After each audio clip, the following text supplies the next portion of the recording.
Hello there, and welcome to the Transformation Success TV show. And today, this is the Financial Wellness Show. I am so excited to be here, and I have today with me my guest and co-host, Mary Fox. Hello, Mary. Hi there. And I almost said Miss Peggy Buck. Hi, Peggy. Hi. Glad to have you both on the show. Both these women are experienced in the world of financial management. Now, Peggy has been in sales for a number of years, but she's now teaching a course called Prosperity 101. And boy, do I want to hear about that Prosperity 101. And so Mary has been in the financial community for 30 plus, and she wanted me to say 40. So I got to say 40. All right, 40 years. But anyway, it's a pleasure to have you both on the show today. We have a great show for you, so I want you to stay tuned. I want you to call your friends and tell them, tune in to the Financial Wellness Show on Transformation Success TV with Dr. Barbara Young. You know, it is an honor and a pleasure really to talk about a subject that is so emotional for so many people. As you know, when we talk about money, there are so many things that are connected with money. Really, when we think of money, we think of it from a spiritual, from a physical, and really, I would say, a mental perspective. So we're going to talk about that today. Our topic today that I chose for all of you listeners out there and for my guest is dimensions of financial wellness. Now, when I researched and looked at a description for financial wellness, it simply means that you really have been able to take care of yourself and with an intricate view of how a balance between mental, spiritual, and physical. And maintaining that balance is important for all aspects, I think, of money when we think about it. And as I said on an earlier show a couple of weeks ago, there's a lot of emotion tied to money. Yes, it is. When you think about that. And so I believe that the unique combination of spiritual, physical, and mental that we're going to talk about today is going to help many of you listeners out there. So we try to strive to be more prudent and wise in our dealings with money. And so that's why I'm relying on you two experts today, because I'm just going to learn from you guys, really. And so thank you again for being on the show. Yeah. So I want to know, what is your definition, Peggy, of financial wellness? When I think of financial wellness, I think of peace in my spirit and in my soul.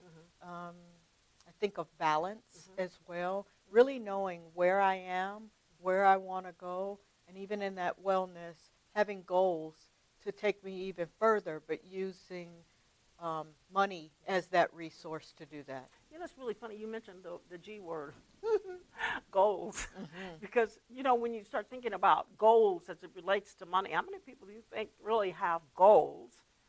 You know, the majority of the population probably does not think about it in terms of goals. I know, Mary, you had talked about it one time about being S-M-A-R-T.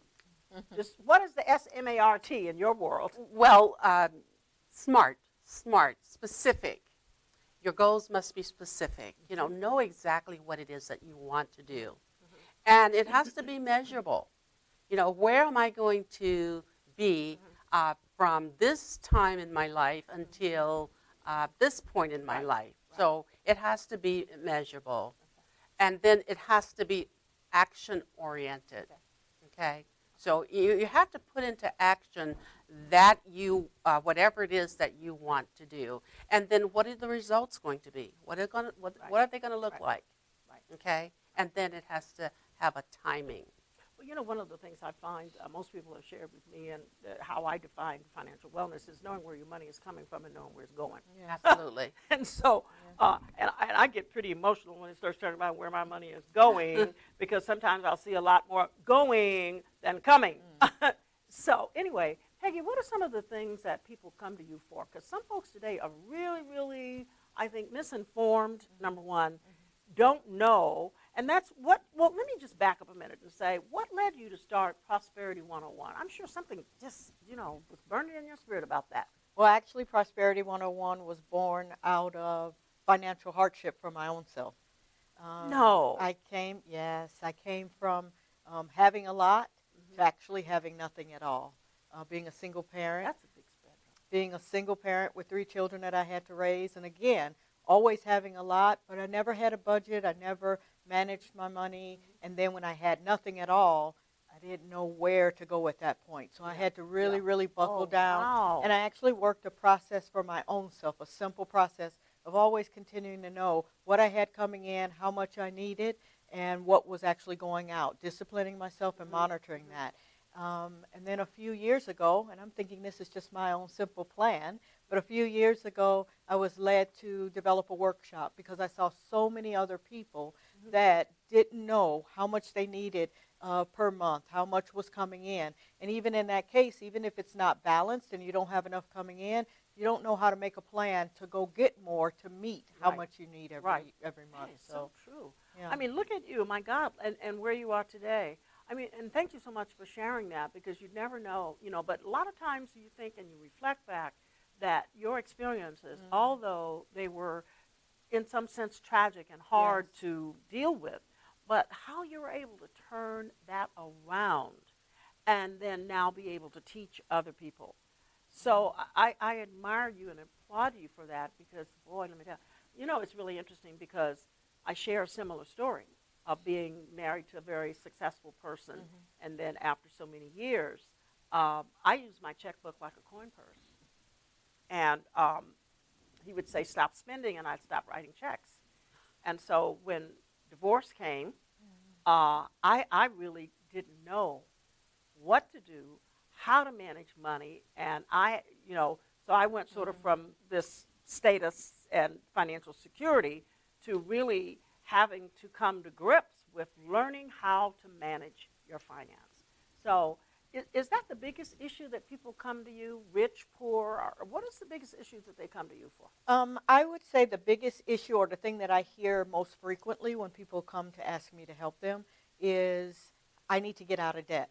I've got this mountain of debt. I just need you to help me with getting out of debt. Yes. And so the questions that I ask them is, do you operate with a monthly budget? Do you know how much comes in and how much you need for every month for your household? And do you know how much goes out?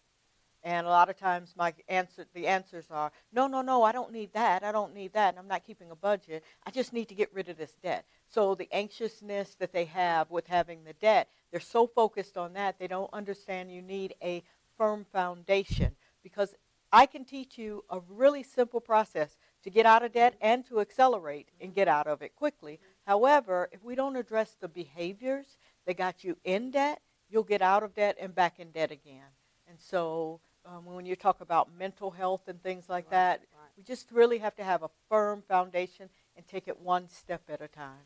I wonder, how many people are really mentally stressed with this debt, and that, oh my goodness, and it hangs over you.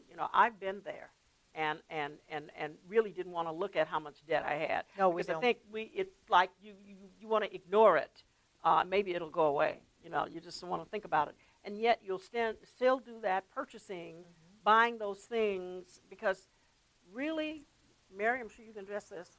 Purchasing things satisfy other needs. Right, it's instant gratification. And Peggy touched on something in terms of discipline. What do you need to do in order to stay out of debt? As you say, it's easy to get out of debt, but what were some of those behaviors that got you there in the first place? What mental challenges that you had where you would replace that happiness with a new purse or a new pair of shoes, or any materialistic things that will replace the void perhaps that's in your life. So you have to address the spiritual aspect of financial bondage, and that's what I call it. Yeah. Financial bondage. And I do not believe that God wants you to be in financial bondage, because how are you going to serve a God as gracious as we have, and you are in that financial bondage? Right. You can't do it. So you look at it but there are so many people in bondage. What are some of the symptoms? You say the behavioral symptoms. I mean, what are they that you deal with most people? Well, I'll use myself for example, because I had to wake up from all of this, and that's how I'm able to help people. Right. So when someone says the thing about debt or comes to me and goes, no, I need to spend on this, I did the same thing, and I tell them that in the workshop. I was you times 10 pretty much. Yeah. But it's buying. You talk about purses. I'm a shoe lady. I'm a shoe girl. And so I love shoes. Else too. And so we buy things that fulfill us. Like I may be going through something emotionally right now. And so going to shop for a new pair of shoes would calm my nerves and would make me feel fulfilled with that. When I was talking about when the days I knew how to be rich, or not rich, but upper middle class, and I know how to be impoverished, because I learned that wherever you are, be happy in whatever state you find yourself in, because there were ways, and I learned to use Spam, macaroni and cheese, tuna, macaroni and cheese. In fact, Spam is a favorite in Micronesia. I said also Hawaii, but Micronesia, you will win friends with Spam. So anyway, I learned how to do that. And I think really when we come to look at managing your money, managing your finances, you talked about education being the key. Absolutely. And that one of the things, Peggy, you mentioned something too about childhood. We are not taught, and I think furthermore, we don't teach our children, or many parents don't teach their children, about it isn't the love of money, it's respecting money. Money is a tool, but we have to see it as a tool, not as a medication. That's correct. So for many of us, it was, I was, did some of the same things too, but trying to fulfill a void in an unhappy marriage. And so I bought clothes and clothes and clothes and shoes to fill that void, until one day I met a man that I found out I didn't need those shoes. I didn't need all those clothes. So Mary, how about you? Did you go through where you felt you had to fill a void with? Well, absolutely, and not only filling a void. I came up from a family of 14. 14? 14. Say that again.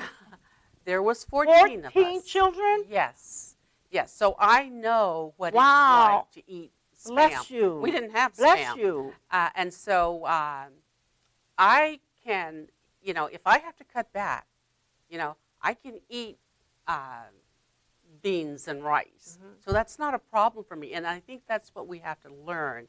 We have to learn how to adjust, especially how, when there are some kind of life-changing events that may be happening in your life. You have to learn to adjust.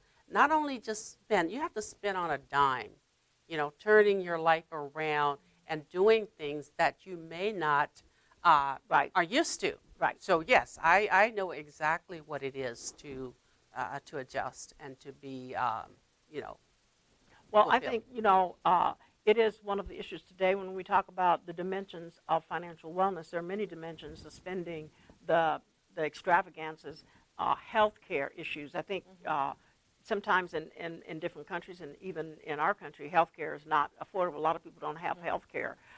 I remember too, some other things is like driving. Now everybody has to have insurance in terms to drive, a driver's license. You have to have the car registered. If you don't have the car registered, what's going to happen? There are all kinds of things that are what we would call essential needs for money.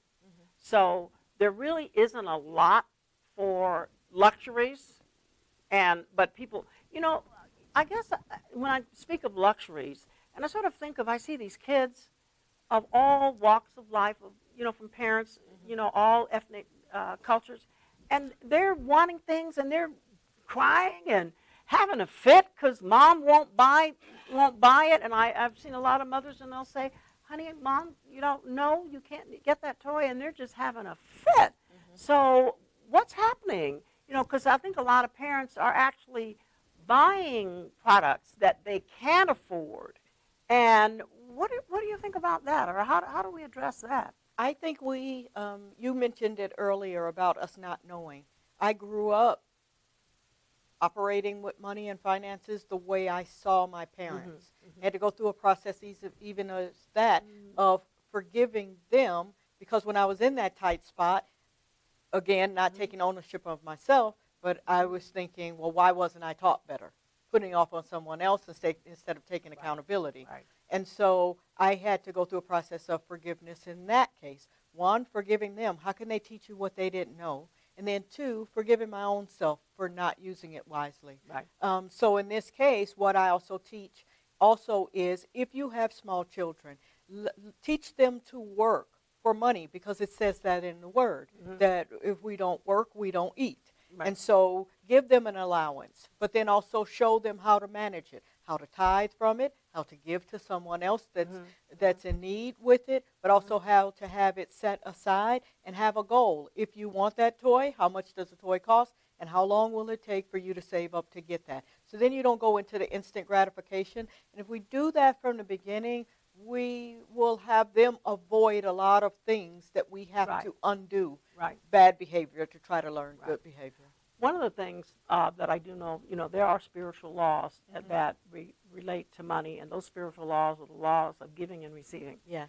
And so, in looking at this and being involved with finances, in fact, at one time in my life I was associate director for financial aid on a college campus. Oh. And so came to understand, the need for students to know about how to handle their financial aid money. And at the time, students would get these loans and they would go out and purchase a car, immediately, maybe realizing somewhere in the back of their head that loan had to be repaid. But at the time, it was like 7% interest, on the loan. And so now we see in this country, particularly the United States, of all of these student loans and the debt a lot of students have and are still talking about paying off my student loans. I remember even, a high-profile person talking about, I'm still having to, pay off my student loans, because if you go to law school, you go to become dental school, you go to become a medical doctor, it's a lot of money. So right. like you said earlier, everything we do is around money. Money. Right. And so what are some of the tips that you would, and strategies that you would give to my viewers out there? I would say to them first, become friends with money. Develop a healthy relationship with money. Learn the difference between what are needs and wants. Slow down. Ask yourself the question, is it a need or is it a want? So the next time I go to the grocery store, or I go to the store and I get 2 pairs of shoes, I get to the counter and I say, is this a need or is this a want? That's correct. Okay. If it's a want, you need to get out of the store. So that's why I got to put those shoes back. Put it back. That's okay. And if you built that into your budget, you could purchase a pair of the shoes, but maybe you don't need both pair. Maybe you need one that would go with either outfit. But you said the key thing, I have to build it in my budget. Yes, you have to build it in your budget. So it has to be, I see Mary over there shaking her head. Absolutely. Shaking her head. So Mary, you're saying it's got to be in the budget. Absolutely. So do I actually set up a budget that says, and this is for my listeners out there, my viewers, that I've got to say, okay, this is for goods and services, or this is for entertainment, and this is for my bills. First of all, I got to see how much. If I have to pay all my bills and I have nothing left, then I don't have anything for entertainment. Do you hear that, folks? I don't have anything left for entertainment. Well, you can be entertained. You don't have to go out or go to the movies. Sit at home and watch television with your children. No, they got to sit at home and watch this show. Right. Absolutely. Absolutely. Sit at home and watch Transformation Success TV. Watch this show. There are ways in which you can entertain yourself. There are ways you don't have to go out to the fancy restaurant. Cook, and get your children involved in planning a meal, healthy meals. And so there are just ways in which you can turn that around. Okay. So budgeting and I would say have your budget, discipline yourself with it, learn more, think how a wealthy person thinks. It's not a secret. Just start reading more. Start. You can do things on the internet. You can check out books, magazines. Subscribe to some of the different magazines. Learn, and just the more you invest in your knowledge of that, the better off you're going to be. But also be honest with yourself with that. That's what I would say. Do you think? I've heard. Napoleon Hill wrote this book, Think and Grow Rich. Yes. And then there's the other book, Rich Dad, Poor Dad. Yes. Which talks about finances. And when you look at all of these books, and there are others out there on finances, building financial wealth, it all stems from a mindset. Yes. Do you agree? I agree. Okay. So how do we develop? Because you got to take somebody here and then who's been spending out of control, and they got to have a complete new mindset about money and the use of it and the love of it. And how do I give? Because let me tell you something else what I just threw out here that I just learned. Researchers took a look at wealthy people versus poor people. And what they found out is that wealthy people do not have empathy for the poor people. And this was done, connected. I'm not saying all wealthy people, so please don't write those letters to me letting me know. I'm not indicting all wealthy people. But this was a researcher that conducted this research with a number of wealthy people. And so he said the reason why, one of the things they found through this research was that wealthy people versus poor. If a poor person needs his lawn cut, he borrows his neighbor's lawnmower. If a wealthy person needs his lawn done, he hires a landscaper. If a poor person, his car breaks down, he borrows his cousin's car to get him to work. If a rich person's car breaks down, he goes out and he buys a new one. So that causes this lack of empathy or compassion for poor people. This was very, very interesting and insightful for me to see how much of this is valid, because how a lot of these people, they miss out on the law of giving and receiving. And yet I know this for a fact, that there are many people in this country who give, and they give generously. So I don't want to make any indictment on folks who are in this country and other countries that give and give to the poor and help the needy. But there are some who, you would never know that they are wealthy, and they die. And I mean, all of us are going to end up, on that end, dead. Right. And what happens to the wealth? So speak to me a little bit about those two laws of wealth and power and the laws of giving and receiving, because I think it's important that people understand that as it relates to money, because the more you give, the more it comes back to you. Yes. I don't think people understand that. I teach this in my classes, that it is a resource, but we all have a purpose. So if I was to say the gentleman that cuts the lawn, I would empower him to start a business doing that, keeping up with how much he's spending and how much he's taking in, and then also in his part of that, maybe as the business grows, he can empower someone else and give them a job to keep them going. And so in that case, he's actually giving as well. If I'm saying this with just giving and receiving, we do have a purpose in life. Money is tied into that. We have to have the resources to be able to do it. But I believe when we manage our money well, we get more that comes in, so that I can be anywhere on the street and I can hear this person needs that money. Slip them some money. Or I can talk to a friend and they are in need of money, or they need, they're starting a business and they want to, they need resources for that. They need sponsors for that. But because I've managed my money well, and then I'm looking within and know that God has given me the word, you're the answer to their prayer, then you're able to use that money to be the answer to someone else's prayer. Now, Mary is doing something, Mary, that I want you to share, where you're really specialized in helping women in particular. Not that we're leaving out you men, so don't think we're leaving you out. But you're working with women, seasoned women, I might say, in order to have that quality life later in life. And some of us are getting there. I'm not there yet. I shouldn't tell that. But tell us a little bit about what you're advising the seasoned women to do in terms of financial protection and helping them. Right. As you know, this is my encore career. I like that word. I'm working for a company called World Financial Group, and I am an agent in terms of I provide information and products, solutions, rather than calling them products. I offer them solutions to wealth. And just the other day, I met a lady at the mall, and she said, "You look familiar." And so it turns out she was a client of mine from the banking days. And so she is in education. She works for the school district. And so I was sharing with her the things that I do. She is ready to retire, maybe in another couple of years, but she is, again, she's one of those baby boomers who has not been able to save for retirement. So what is she going to do? What is she going to do in terms of her money being available to her when she, because we women, some men are living longer now. And so what you want to do is you want to be able to have your money to outlive you. And also you want to leave a legacy for your family. And so, as I said, I'm in the insurance business, and we are looking at financial education, and we also have financial planners who will sit down with you. We do what we call a kitchen table presentation.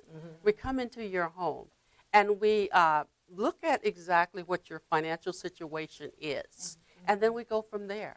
What can you afford? And not only do we have you identify those solutions that we have for you, we also offer people like myself the opportunity to start a new career. Because a lot of the baby boomers, they're not ready. They're not ready to retire. I'm actually discovering that more and more, Mary, not to cut you off, that there are a lot of seasoned folks who are really still able-bodied and want to do something and want to be productive. Yes. And I think it behooves us in society here to see what we can do to help them, particularly these women who want to do more. And you really gave me an idea. And I retired 6 years. I stayed at home. Did absolutely nothing in terms of, to me, that was fulfilling and rewarding. And so at the ripe age and of, I'm not going to tell, I went and I took my state license and passed the first time. Studied for 2 weeks, and I got my my state insurance license and health. So I'm also helping those women that are ready to retire, talk to them about Social Security, how to sign up for it. Thank you so much for sharing that. Thank you. Mary, I really want to admire both of you because you're doing some very productive work with individuals, and I'm really happy to have you on the show today to really share with our viewers out there about financial wellness and dimensions of financial wellness, because there are certain dimensions, and we tried to cover those, and I believe we did, in terms of psychological, mental, and spiritual dimensions of acquiring financial wellness. So are there any last-minute tidbits you'd like to give to the listeners out there? Viewers, I would say, know where you are. Know your number. How much do you need to effectively manage your household monthly? And how much do you have coming in? Don't be afraid if you don't have enough coming in, because you've started already with that. And Mary said something earlier about have a plan of action. Put a plan together, and this could be the first day to the best days of your life, if you will. Great. I want you to take that step that she said, Mary. Any last-minute comments from you? Yes, I just want to make one comment, and just we as seasoned individuals. Not you, not me, not me. And I heard this from the lady the other day at the luncheon, and she said, it's not your ability that God is looking for you to do. It's your availability. So make yourself available to those that need help. Those people that need help in terms of financial literacy. Be available for them. That's very good. So I want those of you out there who are financially literate to reach out and help a neighbor, help a friend, and give them a helping hand. I really have enjoyed this show today, and I'm just so excited that I've had Miss Peggy Buck and I've had Miss Mary Fox. I love that name. Love Peggy Buck and Miss Fox. And so on the show today, Dimensions of Financial Wellness. So I want to thank you for viewing the show. I'm looking for you next week because we're going to have another great show on this new channel, Financial Wellness. And stay tuned for another show. Now, I want you to remember, write your questions or your comments about the show. If you like the show, if you'd like us to talk about other topics that relate to financial wellness and health, please do so and contact me at drb@transformationtv.com. Looking to hear from you. Thank you for viewing, and see you next week. That was great.